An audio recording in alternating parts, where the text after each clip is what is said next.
cette Miss avec un look un petit peu androgyne qui casse un peu les codes. Et ça, c'est plutôt une bonne chose. Mais justement, c'est ce que j'allais vous poser comme question. On parle de sa coupe de cheveux et on est Oui. surpris et il y a des réactions. Alors certains sont presque choqués. En 2023, qu'une Miss France puisse avoir les cheveux courts. Qu'est-ce que ça dit aussi de ce que représente Miss France et de son identité auprès du public? Parce que c'est surprenant de réagir à cela.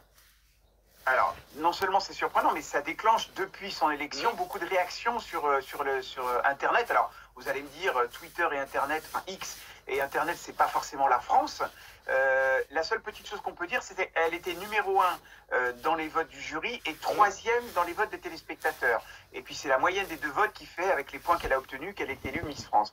Je pense que c'est plutôt bien, effectivement, qu'on sorte un petit peu des stéréotypes de la jeune femme aux cheveux longs, etc., etc. Je pense que c'est plutôt bien. Elle l'a expliqué d'ailleurs. Le body shaming, c'est quelque chose. Enfin, les remarques sur le corps, c'est quelque chose dont les femmes souffrent encore beaucoup.